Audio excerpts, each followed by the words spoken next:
bizarre predictors of orgasm. Number one is socks. It turns out that when people wear socks during sex, they're actually more likely to orgasm. We don't know why. Number two is foot size. In the British Journal of Urology, it was found that women who have smaller feet are more likely to orgasm than women who have longer feet. Number three are oysters, which are linked to higher libido and higher levels of sexual arousal. Scientists think that this is because of their high zinc levels. And number four is laughter. It turns out that couples and individuals who laugh a lot and have a playful approach towards sex are more likely to report sexual satisfaction and have more orgasms. What if you're feeling pressured by a partner who wants a lot more sex than you do? Or what if you're frustrated because you feel like you want more sex than your partner? I'm a human sexuality professor at the University of Washington, and I'm going to explain how to solve this problem. First, know that you're not alone. Sexual desire discrepancy is common in almost every relationship. And in the context of heterosexual relationships, both men and women are equally likely to be the partner that craves more sex. Often this happens because one partner has more spontaneous desire, whereas the other has responsive desire, which means that your desire develops gradually and in response to the context. Number two, make sure you discuss it and just strike a balance. Negotiate a sexual frequency that works for both of you. If one of you wants sex several times a week and the other one is really only happy with once a month, strike a balance and maybe aim for once a week. When sex is planned, it breaks this toxic pattern where one partner feels like they're always being rejected, whereas the other person feels like they're always being nagged. It also makes partners feel seen, heard, and recognized, which often solves 90% of the problem.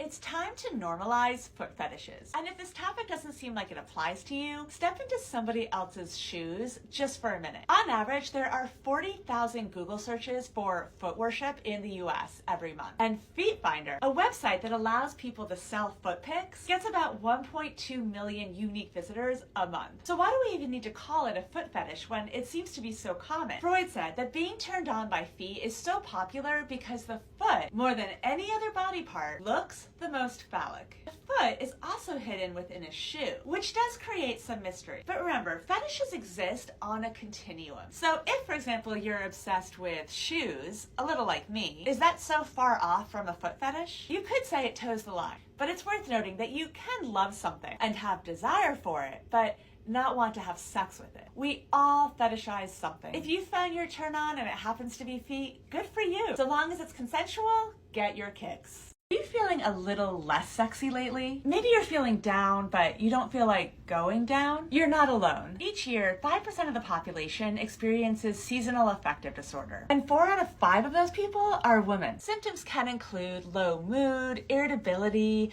feeling fatigued, and a decreased libido. According to the National Health Service, depression can make women not only less likely to desire sex, but can also make arousal and orgasm problems more likely. Men with seasonal affective disorder also can experience these symptoms along with erectile dysfunction. Not to mention depression, especially seasonal depression, when we're less likely to be active, can impact self-esteem and body image, in turn affecting our desire to be intimate. But there are things we can do. Make time for self-care and caring for your partner. I don't just mean bubble baths and face masks. Really try to connect with your partner physically and reconnect with yourself through exercise or masturbation. The more intimacy you can create, the more you will find yourself in the mood. Take care of yourself, stay warm, and you might start to feel hot.